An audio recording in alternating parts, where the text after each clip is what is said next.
The following program is a podcast1.com production.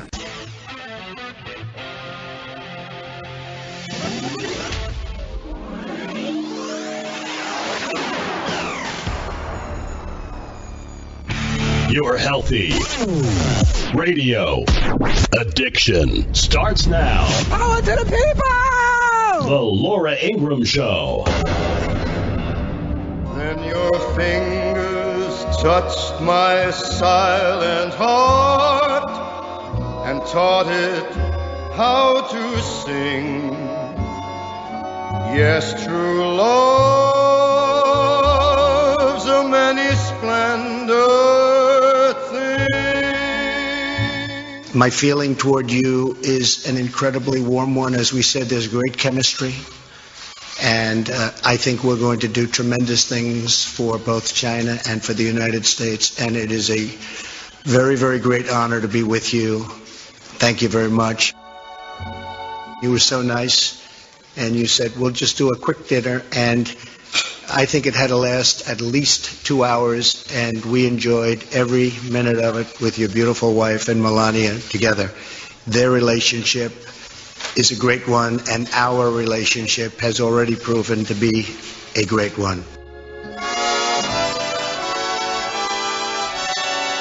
And how did the date end? 855-40-LAURA. I was waiting for Chuck Woolery to show up. And what was that old show? Love Connection. Was there a Love Connection? Love Connection. I think there needs to be a chaperone at this meeting between Xi and President Trump. Do you think it's a bad sign that I'm looking out my window and I see a tree filled with vultures? I'm very much into signs, by the way, and I'm talking about China circling us with a huge $360 billion trade deficit. This year will be $360 billion. Last year, it was $347 billion. Month to month, from September to October, and it's sick that I know this, but I do.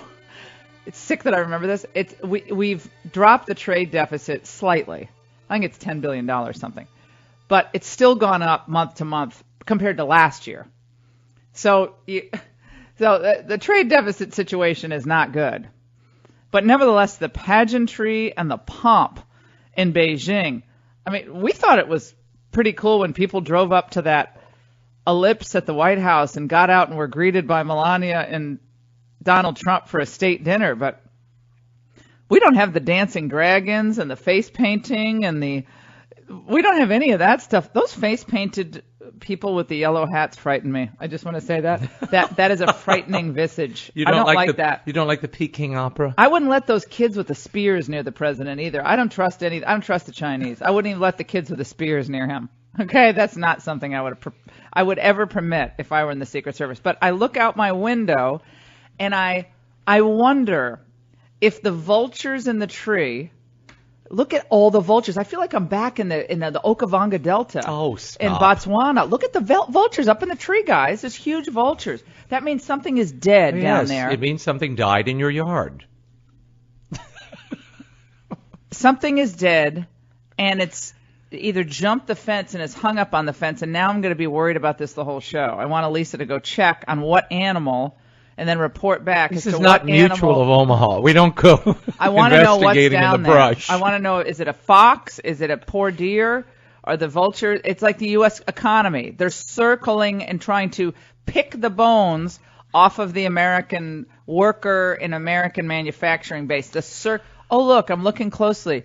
There's a hammer and sickle on the wing of the second vulture on the highest branch. Look at that. See, you can see it's a real red wing with We're very dramatic this No. Well, morning here's what I think is happening. On the surface, it does not look great for someone who campaigned on being tough with China, because getting all these deals, like we have $250 billion worth of deals. We got DuPont, we have Goldman Sachs, we have GE, we have all these companies who've sealed these deals. They're doing business in China. They're doing joint ventures in China. And we are led to believe that this is going to help, I guess, the American economy. And indeed, it may. And look, anyone can do deals in China and crow about it. I mean, as far as a private company, I don't have any problem with that. if they want to do deals that benefit America and American workers, I do have a problem with companies setting up shop in China because American policy is so onerous toward these, companies. But I think the rubber will meet the road when the president returns from China, and whether he does this 301 investigation and he pursues what's called a 301 process against China, which is under the Federal Fair Trade Act of 1974, I believe, 73, 74. Sorry, what the free market people call a Cold War relic. Well, it's actually a law that protects America, and the other presidents don't really feel the need to do it, but it's really important. So the question is whether we will continue to take that action. The vultures are now circling. Oh my gosh, they're coming toward the window. Look at them. They're all scattering because Elisa's out there near the carcass. Speaking of vultures. No. Speaking of vultures, this is what Madeleine Albright said. Was this morning? Former Secretary of State. Let's listen. Madeleine Albright. I believe we have a soundbite from Madeleine Albright. Yes? No? Maybe? Yeah, hang on, I'm told. Hang on, the vultures will swoop down. You have it in the list of soundbites. But a lot of American manufacturers are worried because the president promised to bring some relief in the trade inequities between China and the United States, and they see this as largely symbolic, a lot of glad-handing, watching the opera and the dragons go by, but let me say, much to say. Forget the sound bites. Let me tell you this. No other president in my lifetime has ever stood side by side, or face to face, I should say, with the Chinese president and talked the way Trump has talked about unfair trade practices. Now, he said, and we'll play it, I don't really blame China. I mean, China's doing what any country would do to try to protect its citizens and get an advantage against a lazy and sloppy, frankly, lazy and misinformed political leadership in another country. You're always trying to get leverage. Relationships, half the time are leverage. Friendships, sadly, are leverage. Everything, business leverage. But dealing with China, Russia, any of the big powers still in the world, we're always looking for leverage. We have an enormous amount of leverage against China. And we're going to play for you some of the best moments from last night's show. Elisa's reporting on what it is. She's coming into the room right now. It's a fox, a dead fox? Oh. It's actually really small. It's a baby? Baby fox? Oh, no, that could be a very grim portent. Oh, no, a baby fox. Oh, no. Oh, Fox News, that's not good. Oh, that's a bad one. No, Fox News is doing great. Thank you very much. I don't think you need to read. I don't think we need to read too much. How small? Like, show me. That's not a baby fox. That's a big fox. Did it get stuck on the fence? No, it's underneath it. On the rocks. It's on the rocks. Fox on the rocks. That's not a good title. I don't like that. I kind of like it. This is very dramatic. See, this is actually old-timey radio. Yeah, if you live on a farm, this is great. No. It's old-timey radio with the sound effects. And in the 50s, you gather around the TV set. I mean, the radio, the big radio console. And it was a stormy night. and I heard footsteps. And the vultures came. Yeah. I was wondering why Hellhound and Junkyard were going insane this morning. They were going to bust through that glass. So business contracts kick off the China visit. I will say this. Anyone who believes that Donald Trump is not crafty and canny when it comes to exerting and using leverage doesn't know him well and hasn't watched him over the last 10 months. I will give you this. On the surface, this looks like, wow, China gets one up on us. Look at this. He's falling for this pageantry and then the narcissism of the moment. I believe now we have Madeleine Halfbright. Let's listen. Clearly, he is trying to make himself very popular with President Xi by, I think, kind of overdoing the sycophancy of saying how wonderful he is and what a really good friend he is. But what really troubles me is I don't want to hear him saying all the time how we are weak and people taking advantage of us and America's a mess. I think that's very sad and a very wrong message for the President of the United States to be delivering when he's on such a truly important trip in Asia. Now, Madeleine Albright prefers a president who bows down to other leaders, literally bows down to them. And she prefers a leader who says, yeah, there's American exceptionalism, but there's Greek exceptionalism and British exceptionalism, blah, blah, blah, blah, blah. And she prefers a leader who goes over to Europe and apologizes. That's what she prefers. She prefers outward signs of sycophancy. One of the member nations of the world. We're part of the global community. You see, Donald Trump's playing the China game here, which I think is actually really smart. And the more I hear the criticism of his trip, the more confirmed I am in my view that he actually not only knows what he's doing, but he's actually playing China's own desperate need for global affirmation. He's playing at their game. He's giving them what they want on the surface, but did he ever say, and you tell me if you heard it because I didn't, maybe he said it overnight when I was getting my 3 hours of sleep. By the way, the sleep app says I got 48% quality sleep. I told you. That's sleep. I want people to call in about this. The sleep app. Do you use the sleep app? This is a sleep cycle app that I bought. I got the premium version, $29. What a rip. You got a sleep what crap. A rip. That thing keeps you up because you worry all night. Well, you know Am I going to score high enough? You know what I did find? It records when I snore, and it says I snored for 22 minutes, and I don't snore. I'm going to bring that in and put it on during the radio show. Okay, so that's the listeners snoring when they hear us talking about the vultures. So listen. So it says I snore. Don't hold up the Chris Hill soundbite. I don't care about him. So it says I snore for 22 minutes. Okay. Well, I buy the and they suck you in because then I'm like, do I really snore? And they suck you in to buy the premium. So I click on to buy the premium, $29.99 for the year, right? You know it just keeps re-upping, and you never can stop it once you re-ups till you're in the ground. Can I ask you a quick question just before you continue? Do you sleep with dogs? Yes, two. Yeah. Might they be roaring and growling, and the stupid app thinks it's you snoring? Oh, yeah, that's a good point. Columbo figured this out. Junkyard is known to snore. But, however, I will go back. I clicked the premium button, and then I went back and I got to listen to my periods of snoring. So I said, I don't snore. This is ridiculous.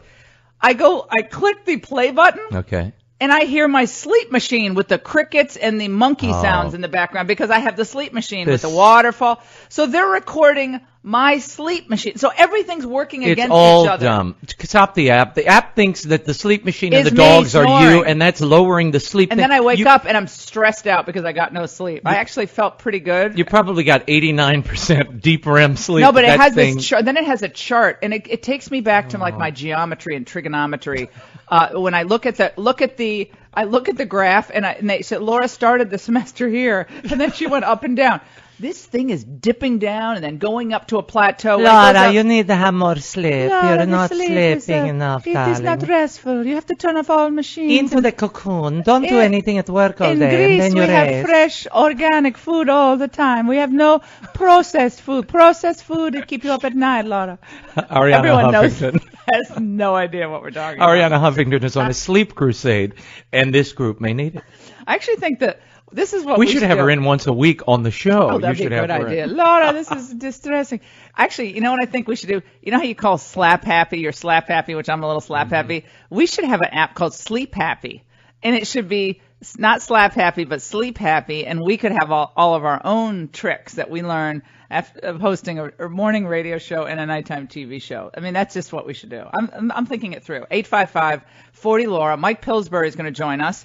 He's going to give us his sense of how this China trip has gone. The rubber will meet the road when the president comes back. He has not looked at China and said, we're not pursuing enforcement actions against you. That's what China was desperately looking for, an assurance from Trump that if they do a little bit more and try to choke off North Korea, that we would say the enforcement stuff, we're backing off. President Trump has not said that. I love the pageantry. I love the red carpet. Who made your red carpet? I bet it's made in China. Stay with us.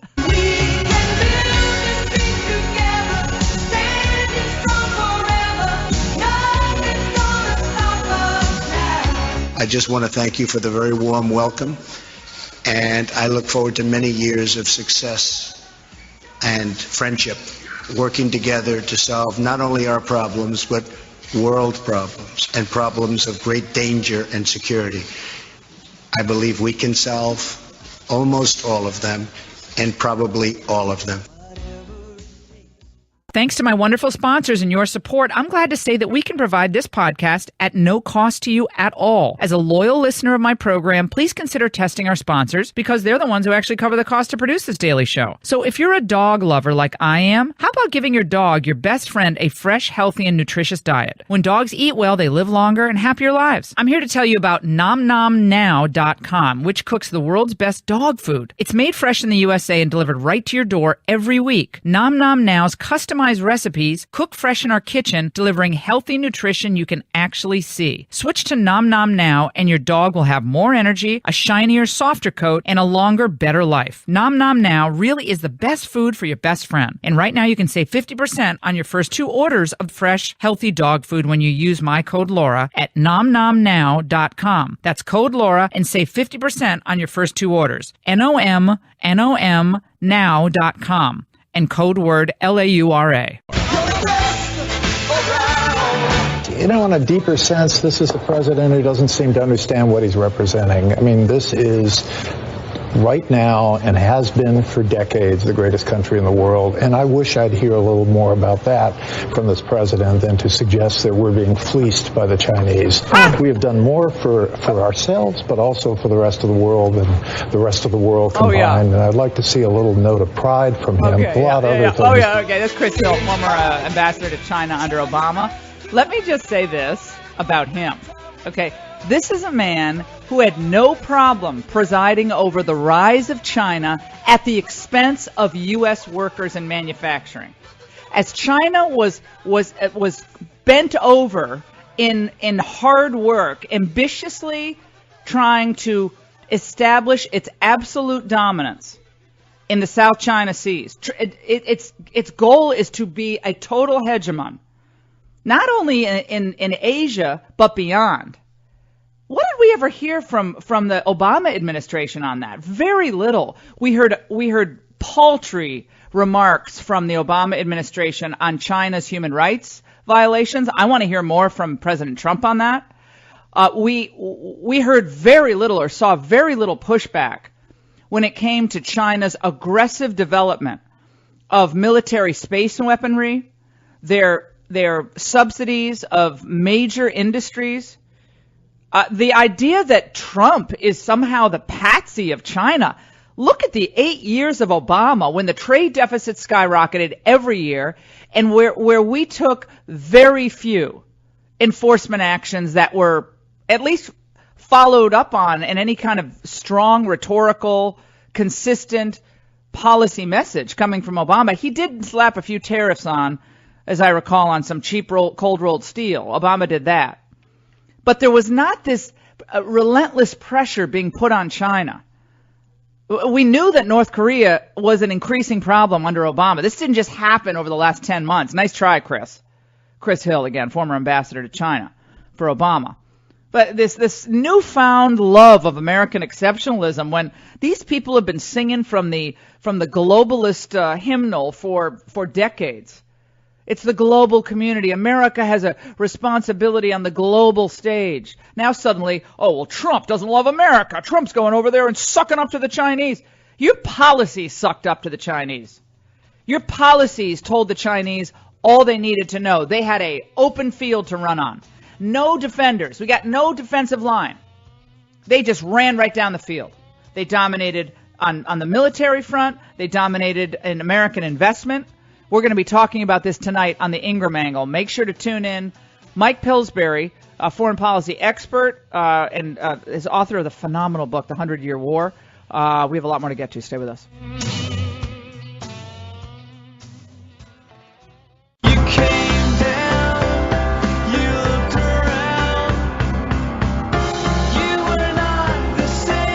Both the United States and China will have a more prosperous future if we can achieve a level economic playing field.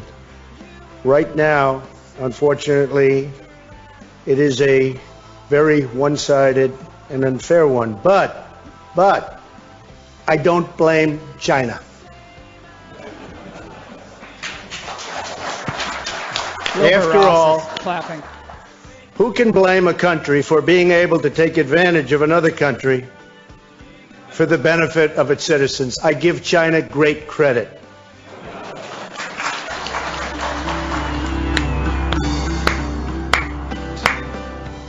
They went nuts. They went nuts today in the American left-wing media because the president said that. Who can blame China? Now, I will say if Obama said that, I think would be annoyed.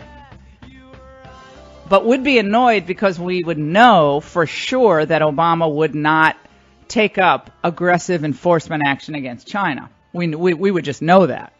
That's part of the reason why we'd be really ticked off.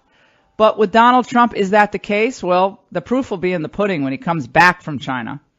Joining us now, Mike Pillsbury, who's the author of The 100-Year War, foreign policy expert, consultant on China, Department of Defense. He joins us now.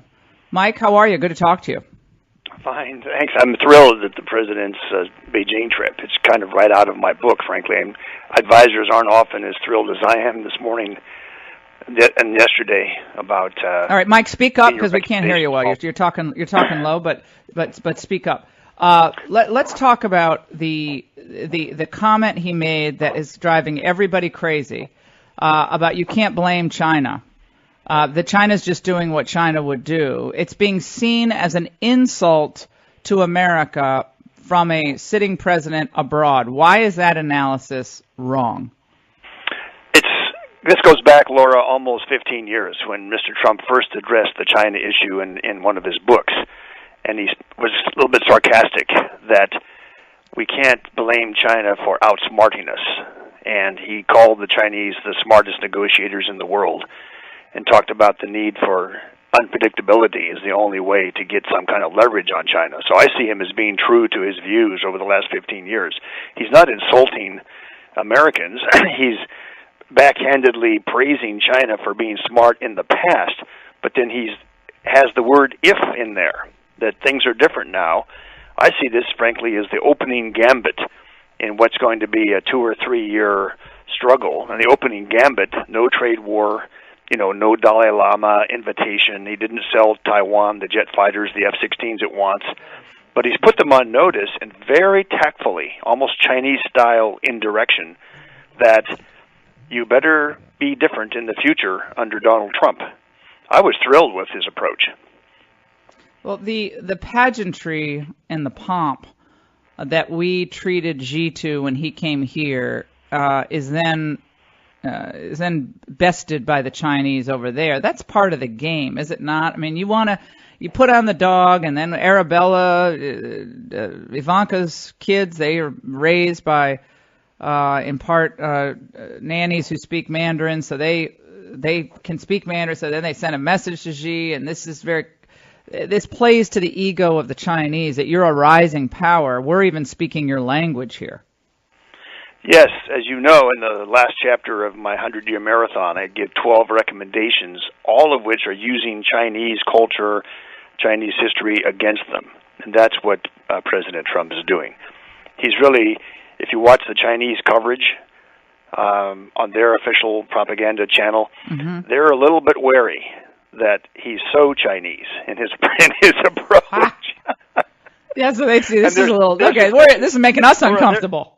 They're suspicious. The Chinese are not buying this, totally. And they're quite aware of, there's a lot of press coverage of Bob Lighthizer, who you interviewed, sitting in the front row, very prominently as president. And he looks doesn't Lighthizer, who's the U.S. Trade Rep, and remember, he was U.S. Trade Rep deputy under Reagan, the youngest ever in the history of the country. That's right. He's sitting there glaring at the Chinese in the front row. I've seen that. Bob Lighthizer has done one of the most effective articles I've ever seen on Chinese strategy and what to do about them. It's his speech on the 10th anniversary of China joining the WTO. And he basically says China's violated every part of the WTO, and we have to do something about it. And here he is sitting in the front row in President Trump's cabinet shaking hands with President Xi. It's brilliant. It's very Chinese touch. Like, yes, I love opera, I love the Forbidden City, Xi's my friend, but oh, by the way, not only Bob Lighthizer, but here's Wilbur Ross in the front row, nailing down what looks like $200 billion of promises of buying American exports and investing in the U.S. By the way, that's the same day as Congress rolled out the new approach to cracking down on Chinese investment and buying the companies in the U.S., the CFIUS Reform Act.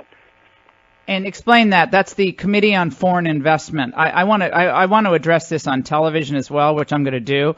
China can come here now and buy an enormous amount of America. We have a Committee on Foreign Investment, which is a government panel that does review their attempt at purchasing technology companies, anything that would have a national security implication. But I would say, Mike, that China's buying large food companies, China buying large construction companies or other major commercial enterprises. Why do we allow them to do that when we can't do that in China? We're not allowed to do that in China, but they can come here and gobble up a huge amount of property and commercial interests, even beyond the Committee on Foreign Investment. That to me, that's a problem. It is a problem, and the red line is supposed to be if it harms our competitiveness or our national security, then the answer is no. You cannot buy that American company.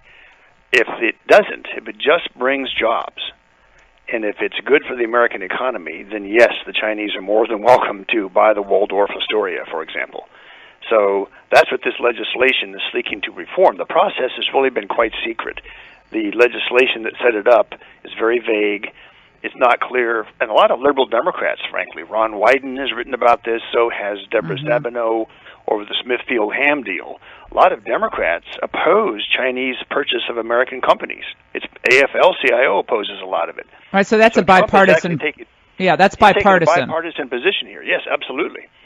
And so, what's the status of that legislative effort to curb or further limit China's ability to purchase American companies? What's the status of that? It's the front page of the press that the reforms want a more serious review. Right now it's voluntary. It's really quite absurd. Voluntary? Only if companies come forward to this nebulous committee, which is located inside the Treasury Department, and report that, China wants to buy us. That's the only way we know that it's happening.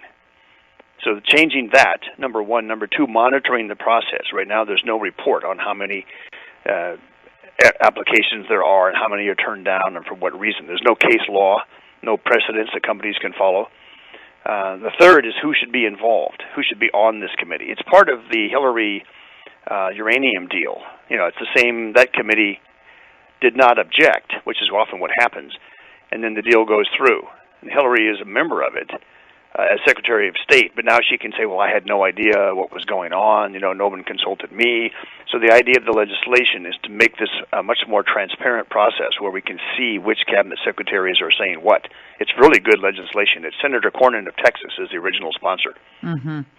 Well, again, this sounds to people, I guess it could sound kind of wonky, but I think this is exactly the kind of issue we should be discussing and understanding as Americans, because it does go to who we are as a country. Yeah, we want to be free and open, but they remember can buy farms. They've been given a green light to buy farms, agricultural control our agriculture. That's great. Yes. That's a fantastic idea. I'm going to get into this big time, because remember, the Committee on Foreign Investment also greenlit the Russian purchase of 20% of our uranium interest through that Canadian company. So that's right. This has a history of botching things, this committee. Well, and it's secret. It's not calling it a committee is not quite right, even though that's what the law says. It's really a coordinating mechanism in which the intelligence community also has a sort of secret input when something is a national security threat and when it's not. So the idea of the legislation is that this is a far more important challenge to our country than people have realized. It shouldn't just be an unknown coordinating mechanism. It should be something that Congress can take a look at. So, Mike, you in all of your study for decades on the rise of China and the anemic American response, when you see this happening in China today, you feel confident that Donald Trump is not giving up the store or suddenly backing down on American exceptionalism, as the critics are saying today, that he's following through and will follow through on his pledge to redo trade deals that are necessary and specifically put the proper pressure on China to back off on these unfair subsidies or put into place tariffs if need be? Yes. The short answer is yes. I have enormous confidence in Bob Lighthizer and Wilbur Ross. What I am worried about is something you brought up in the past, the number of posts at the Department of State that have not been filled. That's the part that's missing. We need an Assistant Secretary of State for Asia. We need a whole set of people to work on Asia and China. And it's been an impasse. And there are various press rumors that Secretary Tillerson will not accept the White House nominees. And the White House staff feels the same way about his nominees. So I know for a fact. I know for a fact he's not. Yeah. I know for a fact that Tillerson is blocking Trump's nominees. This is not sustainable. Mike Pillsbury. Can't have people who have called Trump a liar and temperamentally unfit or sign letters like that. We can't have them have high appointments in the State Department. That's common sense. Yeah, that's kind of a common sense deal. Mike Pillsbury, the 100-Year Marathon, author of one of the most important books on China of the last 15, 20 years. Mike, thanks so much. Come back soon. We'll take a break on the Laura Ingraham Show. You won't believe who stumbled into jury duty today. Not I, because I'm here. Don't go away. Good time, scratching and surviving. Good time, hanging in a jar. Good time. Okay, Hi, Mr. President. Good to see you. Hello, sir. Thank you. Thanks, everybody, for serving up the jury, or at least being willing to. Good to see you. How y'all doing? All right. See, this looks like Chicago right here. Yes. Is that a Chicago accent he's putting on? I love the show Good Times. That was so dynamite. That was a classic. I love that show.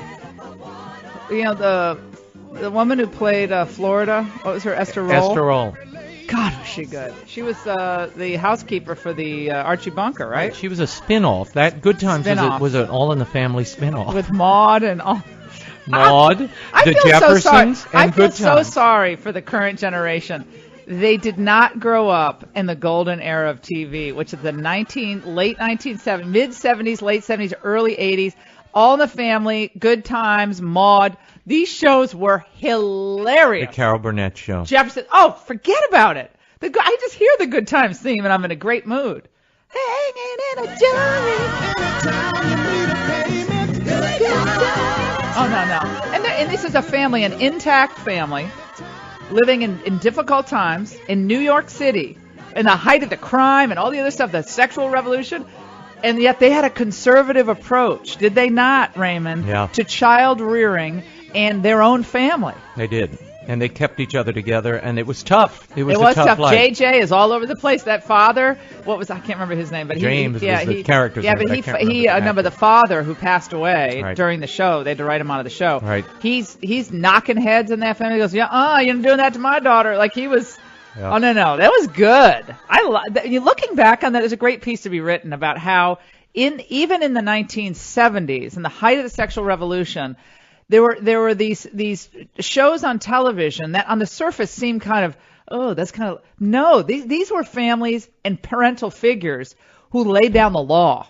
They said, you're not going to treat my daughter this way. You go down to the daughter, you come through me. This was conservative stuff. And you had a president yesterday doing his civic duty and appearing for court. Oh, must we talk about him? That was the whole reason we played the song. That's right. All right, I'll show you everybody have jury duty. What is that accent? I don't know. He goes through the door and all the sheeple are taking their photos. That's a Hawaiian accent. The sheeple are taking the photos. You're not supposed to have photos in there, by the way. No cameras in there.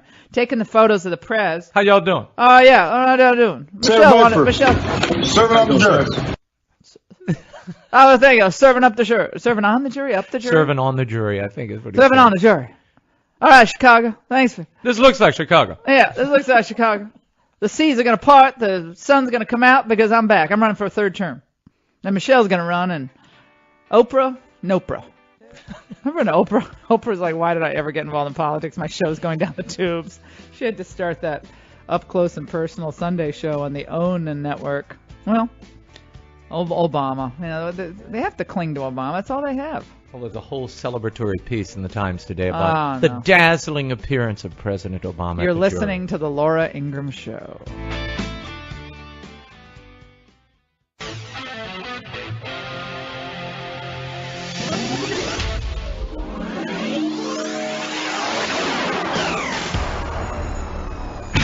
Your healthy radio addiction starts now. Power to the people!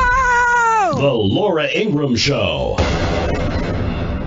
You're not playing games and taking names. Here's bulletproof.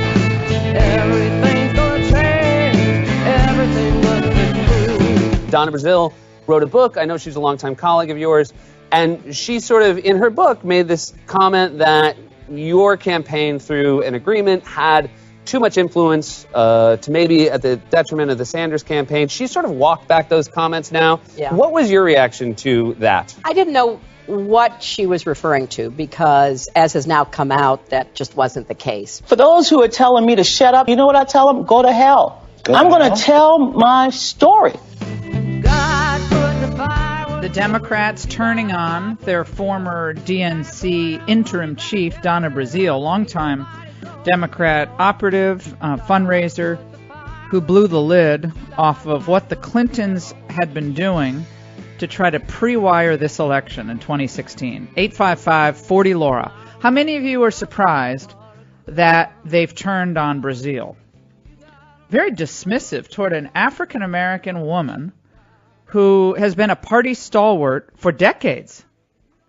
That just shows it. I mean, they mean business. You turn on the Clintons, and they're liable to have someone looking through your trash the next morning. They have the same old characters out there playing hitman. The lackeys, the toadies. Yeah, they have Robbie Mook out there and others. Oh, God, I'd purge that name from my memory until I saw him on television. But Tucker Carlson and Donna Brazile last night, it was really good. And she's trying to kind of maybe back off a little bit, but not that much. I mean, let's play the second Brazile, please. Or the first one, James, whatever is good. But Tucker Carlson had her on, and I think it was 2 segments. It was really interesting. Let's listen. It was dismissive. Condescending and dismissive. Those are the words I characterize in the book. Because I came back and said, Robbie, I just left Little Haiti. Or Robbie, I was in Cuyahoga County. Or Robbie, I just left Colorado. And I wanted the campaign to understand that we needed yard signs. We needed radio spots. We needed radio spots. We needed real support in these electoral districts that were critical for Hillary to win, and he was being dismissive toward her. She was looking at the landscape. They were all very confident, supremely confident that Hillary was going to win, and she was apparently saying this not as clear.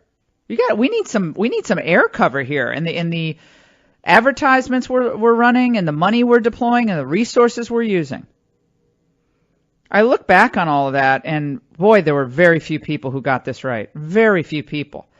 And by the way, speaking of that, on the Brazile front, the MSNBC crowd, which of course had been predicting Donald Trump's ignominious defeat for really a year before he won historic victory last year. Anniversary was last night of the win. Even the day before the Virginia election, just to, again, demonstrate how little these so-called political experts know, the day before the Virginia special election, the MSNBC crowd, and I think we have the soundbite, was basically predicting that Gillespie was going to win. Let's listen. We're going to go around the table now. Oh, no. Elections tomorrow. Let me just start with this question. I don't know. Does anybody here think that the Democrats are going to win the governorship in Virginia tomorrow? I don't know. And I'm alarmed that this is a question. What about you? Gonna win. I don't think so. I think it's and Gillespie. is it the Donna Brazile stuff? What is turning people at the last second? Think Ed Gillespie or Northam wins? It doesn't look like Northam wins. Oh, my God. So MS-13, Democrats are going to look back, and Nick and I were talking, we're going to wonder if he does not win. And the election's tomorrow, obviously, but did we lose on the crime issue? Did we lose on the public safety issue? And if so, we as a party have got to come on the figure party out. issue. Well, that could be party's part. weak. So there's no doubt about that. There's no doubt about that. Well, they're predicting that Ed Gillespie was going to pull out a surprise victory. That Ed Gillespie was somehow going to win because the MS-13 issue, the law and order issue, then the day after the election, they act like nobody was listening to them the day before. And they say, oh, well, as we said, Ed Gillespie was going to lose and the Democrats were going to win. No, actually, you were predicting the opposite. You were basically saying that the Democrat Northam had blown it. And I've got to say the same thing. And looking back on this Brazil stuff, the media were so quick to dismiss any concern about the Clinton campaign dominating and demeaning and edging out the Sanders supporters. And I know we have Bernie Sanders supporters listening to this show right now. And set aside what you may think of my views personally. And on this particular issue, what do you think about the way the Clintons treated your guy? So you're listening to this show. Maybe you're in Ohio or maybe you're in Pennsylvania, anywhere across the country, and you actually liked some of what you were hearing from Bernie Sanders during the campaign. He was much more focused on blue-collar issues, trade and the like. And think about the heat that he had. He drew huge crowds. You don't think the Clintons were seeing those crowds showing up for Bernie Sanders? You bet they were. They saw the crowds, and they wanted to eliminate any possibility of a Democrat raining on Hillary's parade. And so early on, they tried to ensure that that wouldn't be a problem. And Bernie would be iced out. And to do that, they needed to control every aspect of the DNC. They needed to have a big say in how money was being deployed. This is, again, before Hillary wins the nomination. They needed this, desperately needed this. So the fact that the Clintons were given a free pass by the media, even after these emails came out. Remember when the Hillary's, when the Podesta emails came out?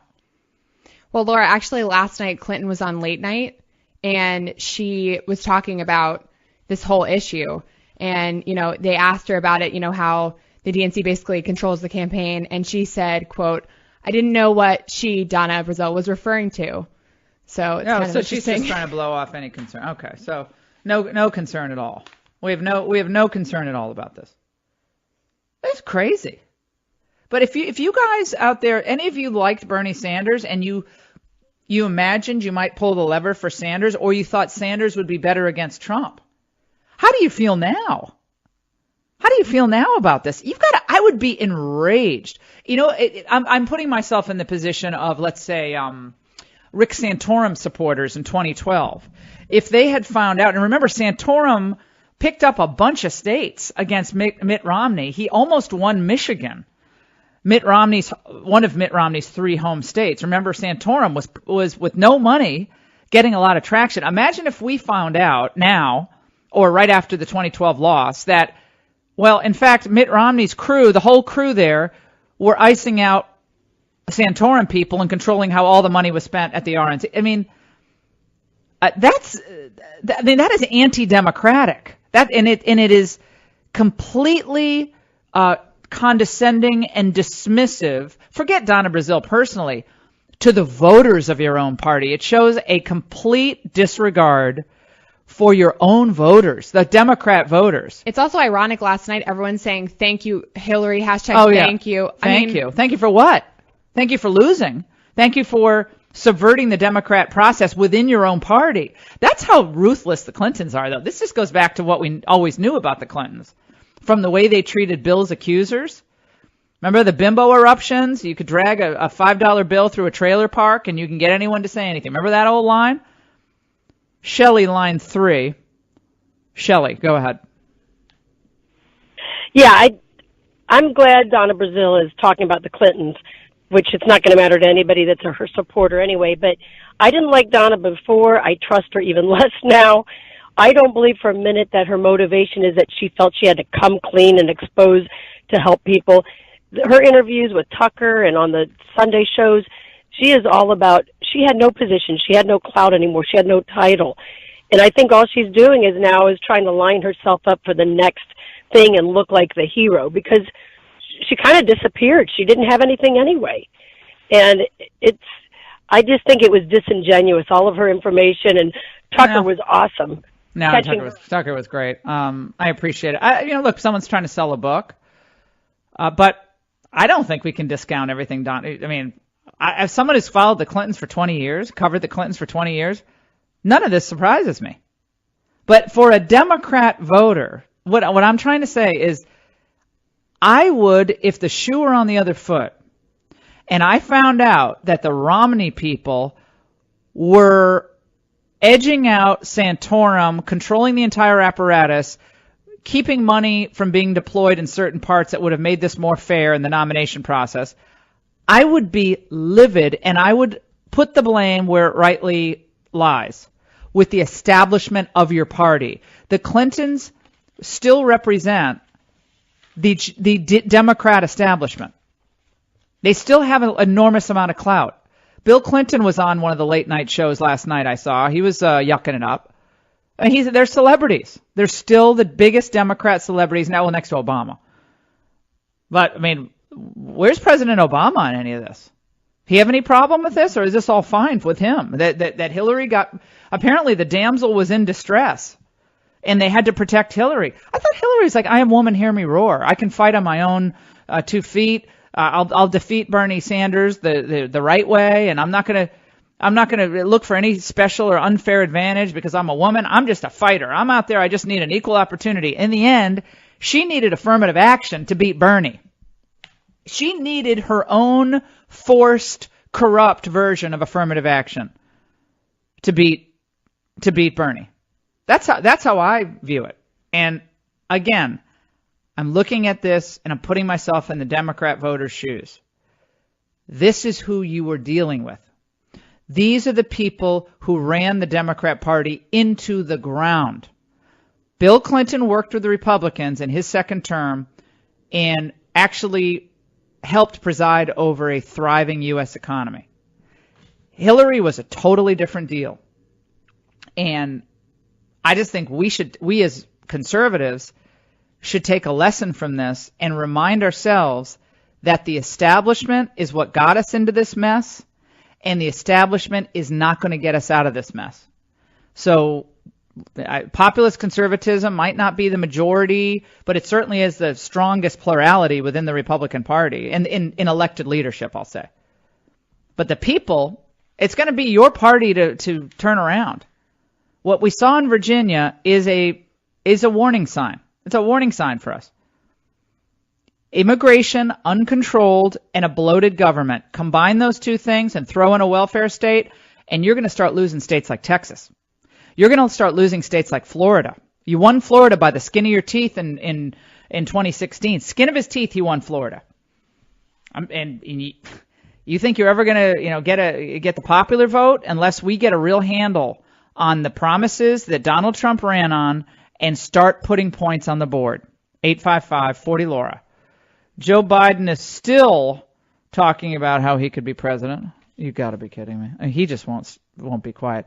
And we have a wonderful story from Election Day that will warm your heart and make you think that, well, guess what? The greatest generation, there's a reason we call them the greatest generation. And they keep showing us, even in dwindling numbers, why they are properly referred to, frankly, as the greatest generation. We'll bring you that story as well. 855-40-LAURA. Does the Clinton corruption and how deep it went surprise any of you? And what does that tell us, or what could that tell us about the need to guard against similar corruption within our own party structure?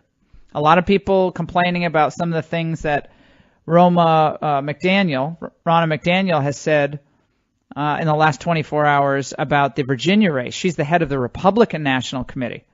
So we'll get to some of that and a lot more. 855-40-LAURA.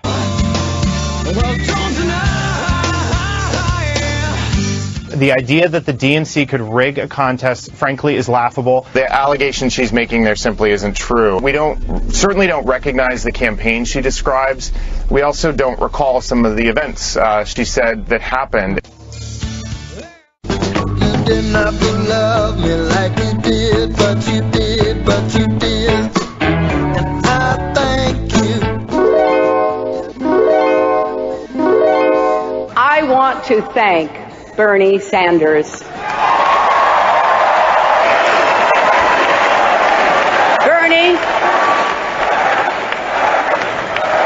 Bernie, your campaign inspired millions of Americans, particularly the young people who threw their hearts and souls into our primary.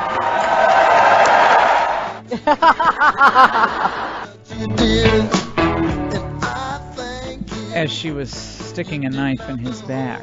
But Hillary goes on late night comedy shows and says, I don't know what she's talking about. I have no idea what Donna's talking about. The election's rigged? Oh, no, don't look at me. I'm Hillary. Couldn't be more honest. You're listening to the Laura Ingraham Show, 855-40-LAURA. Some great pieces that I have to alert you to, including one about a World War II veteran who ran for office at age 93 and actually, I kid you not, won in a small town in New Jersey. 93 years old, and he ends up beating an incumbent mayoral candidate after he runs on a platform of, I kid you not, taxpayers first. It was a taxpayers first platform. And I also love the fact that he's Italian. Vito Perillo, 93 years old, U.S. Navy veteran, fought in the Pacific Theater. He wore out 2 pair of shoes, campaigning door to door in Tinton Falls. And he ousted the incumbent mayor, Gerald Turning. He got 53% of the vote, compared to Turning's 46%. And he said, the 93-year-old man said, I wanted to run because I was upset with some of the things this administration is doing, talking about his town's administration. He said he was motivated to run after a pair of whistleblower lawsuits against the police department cost Tinton Falls $1.1 million in settlements.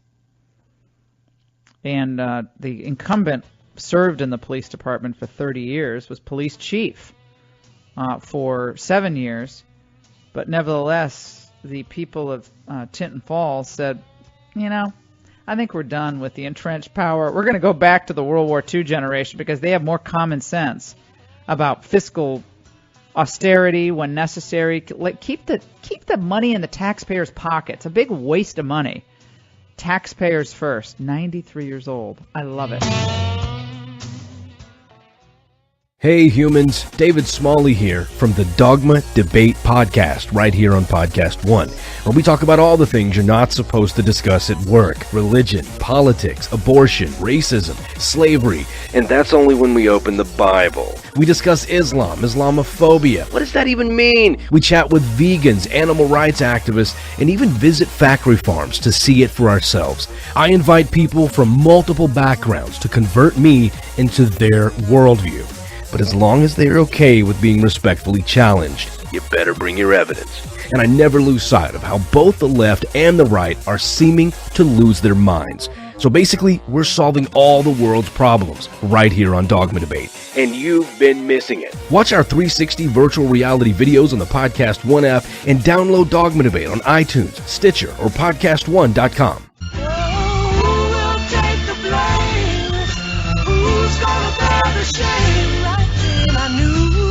I think yesterday's elections were really a referendum on the disastrous Trump administration, on his temperament, on his reactionary policies. It was a referendum on Trump and the Republicans lost. Bernie Sanders. Well, this was the constant refrain of the last 36 hours or so that because a Democrat seat in Virginia stayed Democrat, because a Democrat governor's race in Virginia was, of course, Democrat held, that suddenly it's Donald Trump. It's the fact that Donald Trump campaigned against Obamacare and wants to repeal Obamacare. So Bernie Sanders was focused on Obamacare in that soundbite. But is that the case? And we're just learning now about the new problems for this open enrollment in Obamacare. And I want to hear from a lot of you on what you're finding in this enrollment period. It goes from November 1st to December 15th. It's called open enrollment. And you look for coverage. You go to healthcare.gov, and the open enrollment season will show you a lot. And it's more underwhelming than you might have been led to believe by President Obama. Listen to this. Consumers are less likely to find multiple options under Obamacare for different plans. A majority of individuals might not even know that open enrollment exists, by the way, and there are fewer ads because Obama was really pushing open enrollment. And the Trump administration, I mean, they're happy to have this thing collapse on its own weight. Parts of the country had been at risk of having zero Obamacare options, but now every county in America will have at least one option, but just one, so you have no choices. Higher premiums, of course, that's going to affect open enrollment. About half of the marketplace enrollees expect significant 2018 premium increases, and that's going to increase the financial burden for healthcare consumers. Joining us now, I'm delighted he's with us. I want to say a young friend. He's an old friend who is never old. He's always youthful in my eyes. Foster Friess. He's a Christian conservative philanthropist, one of the most wildly successful investors in the United States, and he has a fascinating new idea and project that would, I think, alter the way we proceed on healthcare and options in healthcare. He's going to tell us about it. It's patient-focused, and he joins us now. Foster Friess. Foster, how are you? Good to talk to you. Laura, great to talk. Someone must have told you I crave affirmation. That was a very nice intro. Very, very nice. Congratulations on your show. Thank you. We're having fun so far at Fox, and more to come. But I want you first, before you talk about your Patients USA idea, your reaction to what Bernie Sanders said, that the Virginia governor's race off your election and the New Jersey off your election, combined with the Maine vote in the state of Maine, they voted for even more generous Medicaid coverage under Obamacare. And Bernie says this is all Trump's fault. Well, I think you nailed it when you said Virginia was a Democratic seat, and it's always been kind of drifted toward that. It would have been a real upset for Ed Gillespie to pull that off. So I think that's the answer. And I think Bernie Sanders is got to realize that Donald Trump has kind of stolen much of the Democratic constituency by having all the truck drivers, welders, farmers, everyday guys now seeing the authenticity and actually the causes that he champions are for little guys. So Bernie Sanders has got to play defense right now. Foster, the Obamacare open enrollment. The lamestream media will say, oh, look, the reason people aren't excited about this is that they're not seeing as much in the way in advertising because the Trump administration is not spending the HHS dollars, Health and Human Services dollars, on advertising the great wonders of Obamacare, the Affordable Care Act. You're not seeing as many Facebook ads. You're not seeing as many ads on television. Remember Pajama Boy? When Pajama Boy came on last year and he says to his parents, I'm getting health care. Remember that? So they're saying it's a lack of advertisement and public awareness. What is your sense? Well, I think that the key that we want to do in terms of talking about healthcare policy at a federal level is jump the state level. What good does it do to just have the state impose the same kind of essential health benefits that Obamacare has? So I think the answer to your question is people are disgusted on the fewer options they have, the higher cost, and that's kind of why we've launched this Patients USA, is to begin the process of reducing the cost of health care. You can't reduce health insurance premiums without reducing the underlying thing that you're insuring. It's got to come first. The health care that we have in the United States really isn't insurance, it's prepaid health care. Can you imagine, Laura, what your car insurance was cost if the government required you to cover tune-ups, tire replacements, and gas refills? No. And I think the American people are wising up that that's going to be very expensive, and that's what's happened to health care.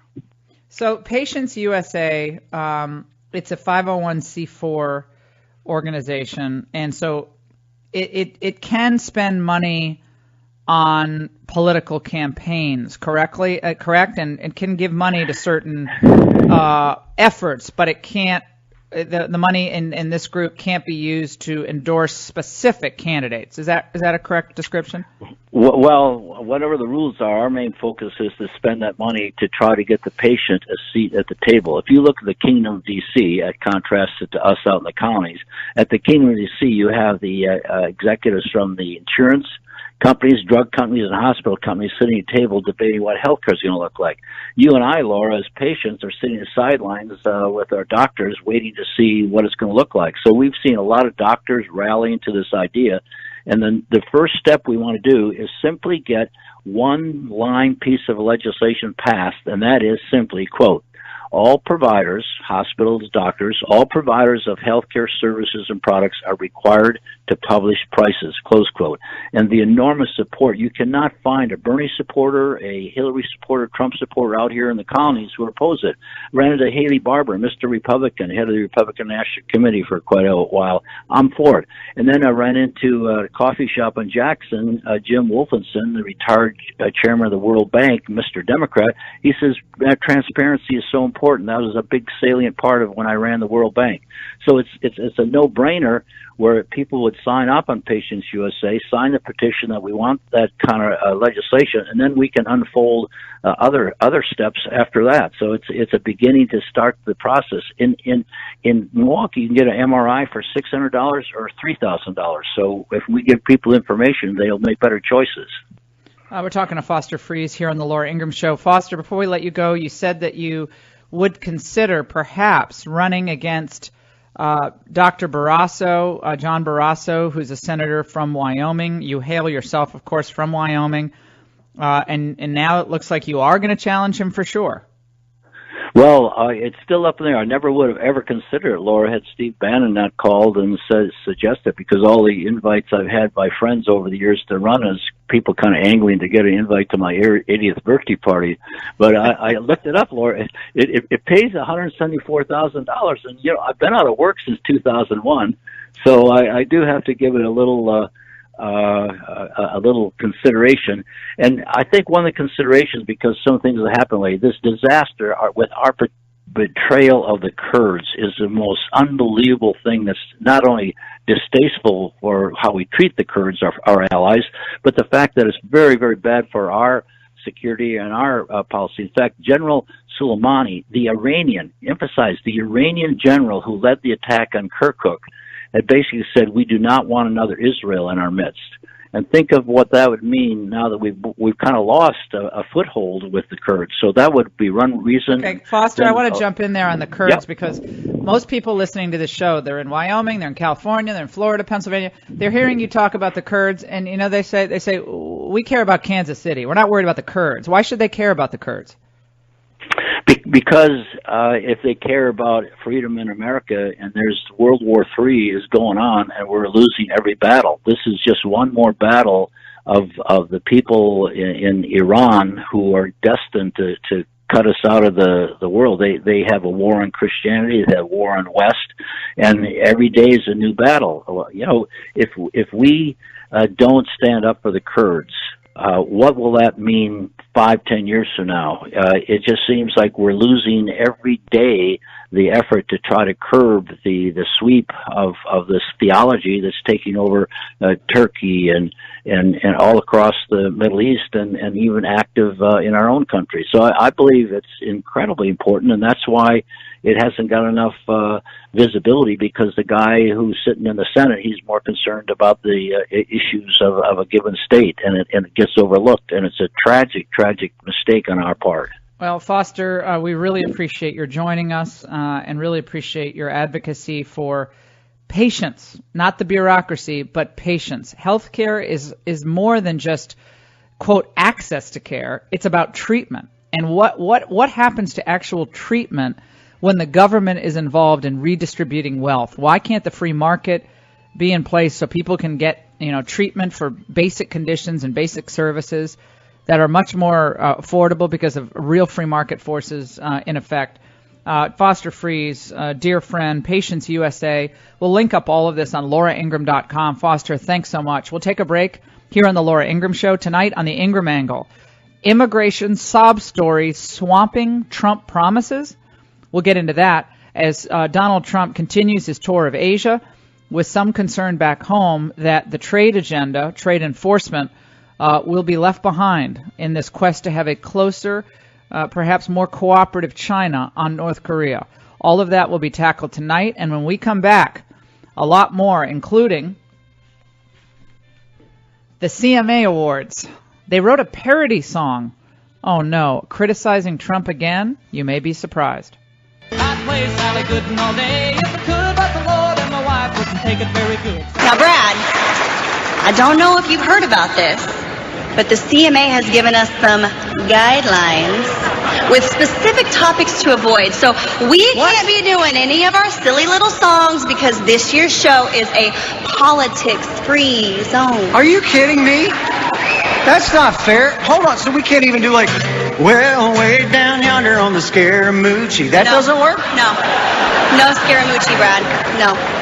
What about like, well, she's gone, gone, gone. No. Gone, gone, gone. Oh no, she wrote a memoir, Hillary's back. Can't do it? Creative, but no. Well, I was a little bit relieved to hear last night that the Country Music Awards 2017 CMAs were staying out of politics.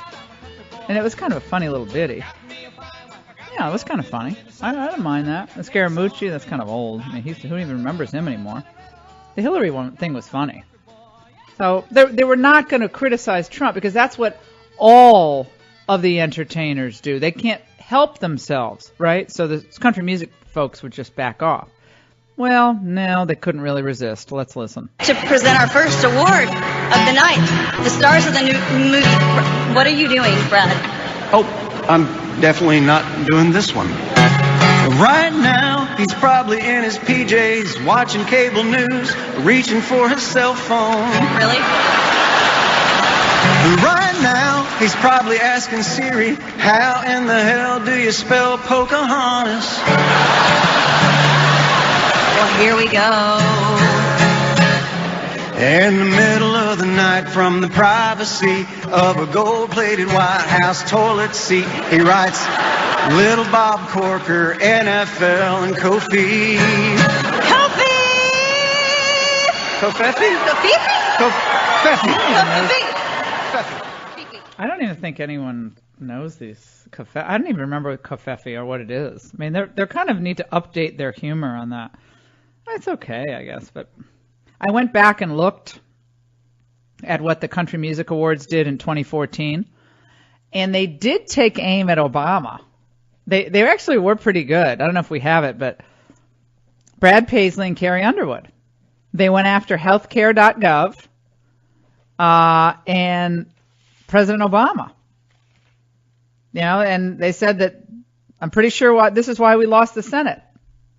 Basically, the healthcare.gov site not working. So they can give as good as they get. They can hit both sides, and I think that's all we're looking for. If you're gonna be delving into political humor, then there's just as much humor on the Nancy Pelosi, Chuck Schumer, Dick Durbin side as there is on the Trump side. So just, be a little bit fairer about it. You're listening to The Laura Ingraham Show. A lot to get to. And remember, tonight, 10 p.m., The Ingraham Angle. You want to tune into that and DVR us if you're out and about. And Billionaire at the Barricades. Buy it, bring it for Thanksgiving, give copies to your friends or your relatives who annoy you. You're listening to The Laura Ingraham Show. Thanks for listening to the Laura Ingraham Show podcast. Download new episodes every week at podcastone.com. That's podcastone.com. Hey, buddy. Hey, buddy. What's going on, man? Hi, Guy. Yeah, the team, Loveline, man. You guys remember us from back in the day? Well, we're doing a pod, and we're doing it every day. And we've been doing it for a while, and if I hear one more time people say, God, I loved you and Adam together on Loveline, and I'm like, yeah, we're doing a podcast. Will you please just join us at the Adam and Dr. Drew Show, please? At AdamandDrDrewShow.com. It's a great show. Come on now. Only on Podcast One. That's us, Adam and Dr. Drew Show, just like the old days. Doctor's orders. Oh man, you're funny. Yep. All right, let's go save some babies. Let's do it.